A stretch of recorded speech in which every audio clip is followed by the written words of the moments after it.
આપ કોર્પોરેટરો સિટી લિંકમાં ચાલતી ગોબાચારી પકડવા મોઢા પર કપડું વીંટાળી સામાન્ય મુસાફરોની જેમ બસમાં મુસાફરી કરી ટિકિટ ચેકર પણ પૈસા લઈને ટિકિટ નહીં આપતા કૌભાંડ ઝડપાયું છે।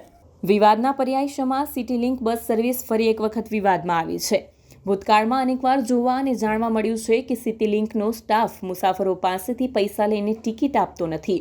આવી જ રોજબરોજની ફરિયાદને લઈને આજરોજ પાલિકા વિપક્ષ નેતા પાયલ સાકરિયા, ઉપનેતા મહેશભાઈ અણધડ, વિપક્ષ દંડક રચનાબેન હિરપરા અને ટ્રાન્સપોર્ટ કમિટી સભ્ય શોભનાબેન કેવડિયા સરપ્રાઇઝ વિઝિટ કરવા એક બસમાં સામાન્ય મુસાફરોની જેમ મોઢા ઉપર કપડું ઢાંકીને બેઠા હતા, જેથી તેઓની ઓળખ છતી ન થાય। પૂણા ગામથી અમેઝિયા સુધી મુસાફરી કરી, જેમાં H351 નંબરની ગાડીમાં ગેરરીતિ સામે આવી હતી, જેમાં કંડક્ટર ટિકિટ નહોતો આપતો અને પૈસા પડાવી લેતો હોવાનું ધ્યાનમાં આવ્યું હતું। આ અંગે પૂછપરછ કરતા મુસાફરોએ જણાવ્યું હતું કે આ તો રોજનું છે। ટિકિટના 10ને બદલે અડધા એટલે કે 5 રૂપિયા લઈને વગર ટિકિટે મુસાફરી કરવા દેવામાં આવતી હતી। એટલું જ નહીં, શાળાએ જતા નાના બાળકો પાસેથી પણ રોજના 10 રૂપિયા લઈને ટિકિટ આપવામાં આવતી નહોતી। આ બાબતે કારણ પૂછવા ઉપર જવાબ મળતો કે મશીન બગડેલું છે અથવા અન્ય કોઈ પ્રોબ્લેમ છે। ત્યારબાદ આપ પદાધિકારીઓ સુરત રેલવે સ્ટેશન પહોંચ્યા હતા। ત્યાં પણ સ્ટેશનથી પાંડેસરા જતી બસમાં મુસાફરી કરી, જેમાં ફરીથી એ જ ગેરરીતિ સામે આવી। વિપક્ષ નેતા પાયલ સાકરિયા અને ટ્રાન્સપોર્ટ કમિટી સભ્ય શોભનાબેન કેવડિયાએ તાત્કાલિક વિજિલન્સ અધિકારીઓને સ્થળ ઉપર બોલાવ્યા અને દંડ તેમજ કાર્યવાહી કરાવવા તજવીજ હાથ ધરી હતી। આ બાબતે વિપક્ષ નેતા પાયલ સાકરિયાએ જણાવ્યું હતું કે રોજ કંઈક કેટલાય મુસાફરોને વગર ટિકિટ ઉપરના પૈસા લઈ મુસાફરી કરવા દેવામાં આવે છે, તો પાલિકાને રોજ લાખો રૂપિયાનું નુકસાન સહન કરવાનો વારો આવતો હશે। મુસાફરો તો પૂરા પૈસા આપી ટિકિટ લેવા માંગે જ છે, પણ એજન્સીના માણસો ઈચ્છતા નથી હોતા અને જાણી જોઈને ખોટના ધંધા કરવા દેવામાં આવે છે। આજે અમે સવારથી બધા જ કોર્પોરેટરો અલગ અલગ રૂટની વિઝિટમાં હતા। ઘણા બધી ફરિયાદો આવતી હતી કે અમારી પાસેથી પૈસા લઈ લઈશું પણ ટિકિટ નથી આપતા। ખરા અર્થની અંદર બધા લોકો જોવે છે, લાઈવ શેર માટે કે લોકોને બધાને ખબર પડી કે ખરી હકીકત શું છે। આજે જેટલા લોકો જોવે છે બધાને હું કહું છું કે જ્યારે આપણે સિટી બસ, DRTS બસ કોઈ પણ બસમાં ચડીએ, આપણે 20 રૂપિયા ચૂકવવાના થતા હોય ને આપણી પાસે 10 રૂપિયા લઈ લે કે મેં ટિકિટ નથી આપી। ખરેખર આપણને એવું લાગે આપણને ખૂબ સસ્તું પડ્યું, પણ આપણને સસ્તું નથી પડતું। કરોડો રૂપિયાનો કોન્ટ્રાક્ટ કોઈ કંપનીને આપવામાં આવે છે કે જે બસ ચલાવે છે। એના માણસો હોય છે, કંડક્ટર, ડ્રાઈવર, એના મેન્ટેનન્સના ખર્ચા બધું આપણે કોર્પોરેશન દ્વારા કોઈ કોન્ટ્રાક્ટરને આપવામાં આવે છે અને એ જે રૂપિયા આપવામાં આવે છે તમારા મારા તમામના વેરામાંથી આપવામાં આવે છે, જેથી ઓલ ઓવર છેલ્લે જોવા જઈએ તો આપણા બધાના ખીચાના જે આપણે વેરા સ્વરૂપે પૈસા આપ્યા છે એમાંથી જ આ બસો બધી ચાલે છે। એટલે જ્યારે આપણને એવું લાગે કે ભાઈ આપણી પાસેથી 10 રૂપિયા લીધા છે, 20 રૂપિયા થતા હતા તો આપણે ટિકિટની જરૂર નથી, એવું નહીં। આપણે બધા જ જો ટિકિટો માંગીશું તો આ જે પૈસા છે ટિકિટો માંગશું તો એ જે પૈસા છે સરકારમાં જશે। તો આ જે કરોડોની નુકસાનીમાં જે બસો ચાલે છે એ બસો કરોડોની નુકસાનીમાં નહીં ચાલે અને તમારા અને મારા વેરાનો સદુપયોગ થશે।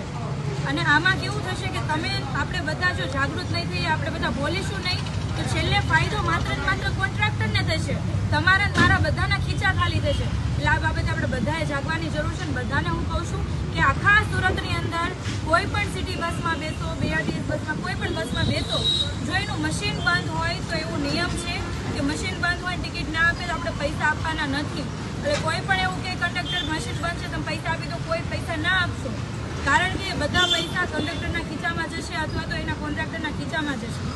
એટલા માટે આપણે બધાએ જાગૃત થવાની જરૂર છે।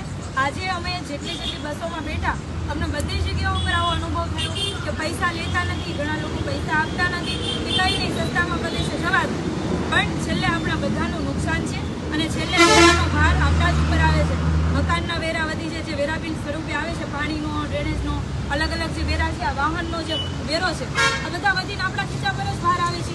તો છેલ્લે આપણે બધાએ મારા ખાલી એટલું જ કહેવાનું છે, બધાએ જાગૃત થવાની જરૂર છે અને જ્યારે પણ બસમાં બેસીએ ટિકિટ વગર બસમાં બેસવાની ટિકિટ ફરજિયાત લેવાની। અને જ્યાં તમને એવું લાગે કે કંડક્ટરનો મિસબિહેવિયર છે, આમનો મિસબિહેવિયર છે તો એમનો ફોટો પાડી લેવો, વિડીયો ઉતારી લેવો। એવું લાગે કે અહીંયા ટિકિટ નથી આપતા, પૈસા લઈ લેજે, એનો વિડીયો ઉતારીને તમને બસ નંબર સાથે અમને મોકલજો।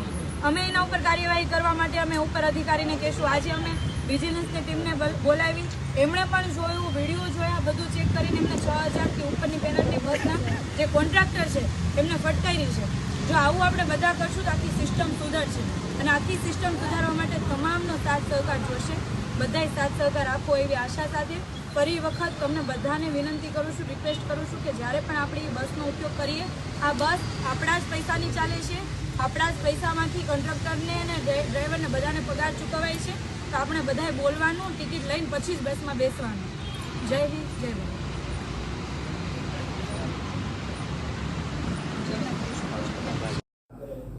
નમસ્કાર, સોમનાથ મરાઠે. ગત રોજ એક કંડક્ટર બાબતની જે ફરિયાદ અમને પણ મળી છે, હું જણાવવા માગું છું, હું જ્યારથી ચેરમેનનો આ પદભાર લીધો છે ત્યારથી આપણે આ શહેરમાં ઝીરો એક્સિડન્ટ પોલિસીનો આપણે અમલ કરાવ્યું છે અને તે અમલ અમે લાવ્યા પણ છે. હું દરેક મતલબ અલગ અલગ સ્થાનકોની બસ સ્થાનકોની અલગ અલગ રૂટ પર અલગ અલગ ડેપોમાં હું પોતે વિઝિટ કરતો હોય છે અને કરોડો રૂપિયાના આજ દિન સુધી કોઈએ ફાઇન કર્યા નહીં, એટલા ફાઇન હું કર્યા છે. અને જે કંડક્ટરો જે ચોરી કરતા હોય છે, અમે આશરે 1000 જેટલા કંડક્ટર અને ડ્રાઈવર હમણાં સુધી બ્લેકલિસ્ટ કરી ચૂક્યા છે. પરંતુ કંડક્ટર ડ્રાઈવરને બ્લેકલિસ્ટ કરવાથી હું સમાધાનમાં આવવાવાળો ચેરમેન નથી. જે એજન્સી આપણી પાસે કામ કરી રહી છે, ફેર કલેક્શન એજન્સી, અગાઉ પણ મારા આ સિટી લીગના વડા સાથે વાત થઈ હતી અને એક કંડક્ટર ચોરીમાં પકડાય તો એને 50,000 તુરંત જ એને એજન્સીને પણ ફાઇન કરવાનું નક્કી કર્યું હતું. ત્યારબાદ બીજી વાર પકડાય તો એને 3 લાખ રૂપિયા, ત્રીજી વાર પકડાય તો એને 5 લાખ રૂપિયા. આજે પેલા ટેન્ડરમાં એસયુબીમાં ભલે ના હોય, પરંતુ ફાઇન કરવામાં અમે કોઈ આગો પાછું જોવાના નથી. ગત મહિનામાં પણ અમે અલગ અલગ એજન્સીને, પછી એ બસ સ્થાનકની સફાઈ હોય અથવા સિક્યુરિટી બાબત હોય કે બીજી અન્ય ઇલેક્ટ્રિક ને લગતા કામોની એજન્સી હશે, ડ્રાઈવરો સિગ્નલ તોડતા હશે કે ઓવરસ્પીડ હશે અને કોરિડોરની બહાર બસ ચલાવતા મળે, અથવા તો બસ સ્થાનક પર સિટી બસ એ સ્થાનકની પાસે ના ઊભી રાખે, અથવા જે કંઈક બसेस કે ડ્રાઈવર લોકેટ દેખાય, તે આવી એજન્સીઓને આપણે ગત મહિનામાં પણ 92 લાખ રૂપિયાનું દંડ ફટકાર્યો. તો અમે આ વિરોધ પક્ષને હું જણાવવા માગું છું, તમે પોતે સીધું વિજિલન્સને ફોન કરો. તમે જઈને જે ચેકિંગ કરો છો, તમે ખાલી દેખાવ પૂરતું, વિડીયો બનાવવા પૂરતું, ફેસબુક પર મૂકવા પૂરતું કરો છો, પરંતુ આ શહેરને, આ જનતાને ટ્રાન્સપોર્ટેશનનો આપણે સારામાં સારો પર ડે 2.5 લાખ લોકોને આપણે જે લાભ આપી રહ્યા છે, આવનારા દિવસોમાં હજુ પણ આપણે એનો વધારવા કરવા માટેનો પ્રયાસ છે.